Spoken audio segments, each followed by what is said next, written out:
اللہ تعالیٰ ہر اس چیز سے بڑا ہے جس سے آپ ڈرتی ہیں۔ اس نے یہ فیصلے اپنے ہاتھ میں رکھے ہیں، جادوگروں کے منتر میں نہیں۔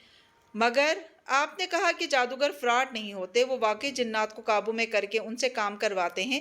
اس طرح تو ان کے پاس بہت طاقت ہوئی۔ طاقت؟ وہ ہلکا سا ہنسے۔ جنات کیا ہوتے ہیں بیٹا؟ جنات ایک مخلوق ہیں، اللہ کی ایک مخلوق، جیسے انسان ہیں، جانور ہیں، پرندے ہیں، وہ بیچارے بھی ایک قوم ہیں۔ وہ انسانوں سے ڈرتے ہیں اور آپ انسان ہو کے ان سے ڈرتی ہیں؟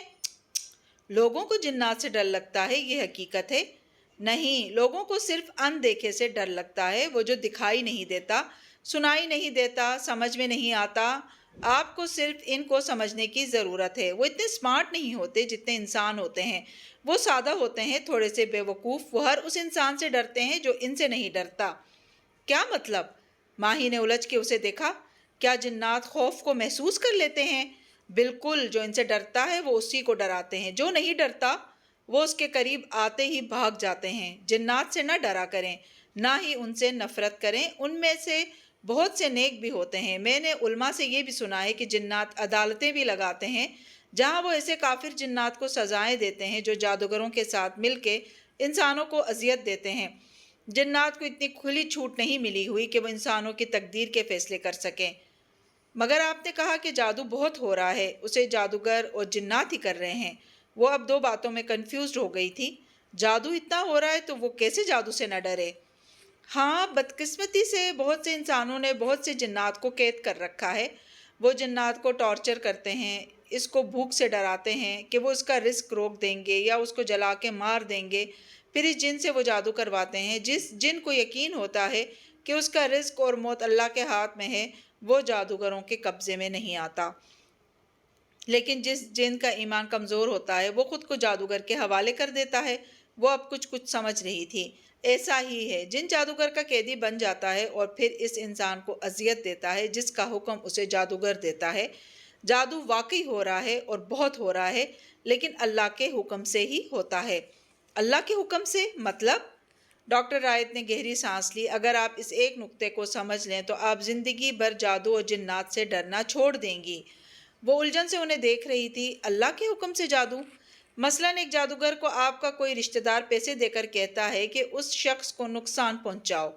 زیاد اپنے رائٹنگ آفس میں بیٹھا لیپ ٹاپ پہ مصروف تھا۔ اس کی انگلیاں تیز تیز ٹائپ کر رہی تھیں، ساتھ کافی کا مگ رکھا تھا جس کی بھاپ اڑ اڑ کے سرمئی دیواروں میں گم ہو رہی تھی۔ نقصان کسی بھی قسم کا ہو سکتا ہے، جان میں، مال میں، عزت میں۔ موبائل تھر تھر آنے لگا تو زیاد نے اسکرین سے نظر ہٹائے بغیر موبائل اٹھایا اور کان سے لگایا، دوسرے ہاتھ سے ٹائپنگ جاری رکھی۔ دفعتاً ٹائپ کرتا ہاتھ رک گیا، آنکھوں میں بے یقینی پھیل گئی۔ واٹ؟ لاکر روم میں آگ لگ گئی؟ لیکن کیسے؟ ہمارا اتنا اہم ڈیٹا بے اختیار ماتھے کو چھوا۔ وہ نقصان کروانے کے بعد جادوگر خوش ہو جاتا ہے اور اس کی طاقت بڑھ جاتی ہے۔ وہ سمجھتا ہے کہ اس نے کسی انسان کے نفع نقصان کا فیصلہ کیا ہے۔ زیاد اب لیپ ٹاپ کے سامنے دونوں ہاتھوں میں سر گرائے بیٹھا تھا۔ لیکن کیا واقعی یہ نقصان جادوگر نے کیا ہے یا وہ ایسے ہی لکھا گیا تھا؟ وہ اب پھر سے کسی کو کال ملانے لگا۔ سلسلہ ملتے ہی وہ پریشانی سے بولا، امی میں رات کی فلائٹ سے دبئی جا رہا ہوں۔ جی میں نے ویسے بھی کل دبئی چلے جانا تھا، دوست کی شادی اچانک سے آن پڑی تھی، لیکن اب ایک اور مسئلہ بھی ہو گیا ہے۔ آفس کے لاکر روم میں آگ لگ گئی ہے، کافی نقصان ہوا ہے، شادی بھی نہیں اٹینڈ کر سکوں گا۔ وہ بیماری، وہ سفر، وہ سب جس میں جادوگر اپنے ٹارگٹ انسان کو مبتلا کرتا ہے، وہ پہلے سے اس کے لیے اللہ تعالیٰ نے متعین کر رکھا ہوتا ہے۔ زیاد پریشانی سے اب اپنی چیزیں سمیٹ رہا تھا۔ بار بار وہ ماتھے کو چھو کے سرنفی میں ہلاتا تھا۔ اگر جادوگر عمل نہ کرتا تب بھی وہ سب ویسے ہی ہونا تھا، تو پھر جادوگر کا کیا قصور؟ اس نے اس نقصان کا گناہ اپنے سر لے لیا، جیسے کسی کی موت کینسر سے لکھی ہو اور مقررہ وقت پہ کوئی آدمی اس مریض کو گولی مار دے۔ وہ نہ مارتا تب بھی اس نے مر جانا تھا۔ جادو بھی یہی ہے، نظر کا دھوکہ، جادوگر کی اپنی نظر کا دھوکہ۔ وہ دونوں میز کے گرد آمنے سامنے بیٹھے تھے اور ڈاکٹر رائت نرمی سے اس کو سمجھا رہے تھے۔ باہر بارش اب مکمل طور پہ تھم چکی تھی۔ وہ کچھ سمجھ رہی تھی، لیکن کچھ باتیں اس کے ذہن میں جذب نہیں ہو رہی تھیں۔ یعنی میری ماں کی بیماری چاہے جادو سے ہوئی ہو یا نہ ہو، یہ اسی طرح تقدیر میں لکھی تھی۔ بالکل، اللہ تعالیٰ کی لوح محفوظ میں ہم سب کی قسمت پہلے سے لکھی ہے۔ آپ کی ماں کی جتنی زندگی ہے وہ پہلے سے متعین کردہ ہے۔ صرف ایک چیز اس کو بڑھا سکتی ہے، اور وہ ہے دعا۔ ماہی کی آنکھیں بھیگنے لگیں، مگر میں مزید جاننا چاہتی ہوں جادو اور جنات کے بارے میں۔ پھر آپ کو یہاں مزید وقت گزارنا ہوگا کیونکہ یہ ایک طویل ڈسکشن ہے، کافی۔ وہ کھڑے ہوتے ہوئے پوچھنے لگے۔ ماہی نے اس بات میں سر ہلا دیا اور کھڑکی کے باہر دیکھنے لگی۔ باہر ایک خوبصورت دن پھیلا تھا۔ بارش نے سارے واہمے اور خدشات بھی دھو ڈالے تھے۔ جی تو کہانی کو لسنرز، آج کی قسط آپ کو کیسی لگی؟ امید ہے کہ پسند آئی ہوگی۔ کمنٹس میں اظہار ضرور کیجیے گا اور چینل پر نئے ہیں تو چینل کو سبسکرائب کرنا نہ بھولیں۔ شکریہ۔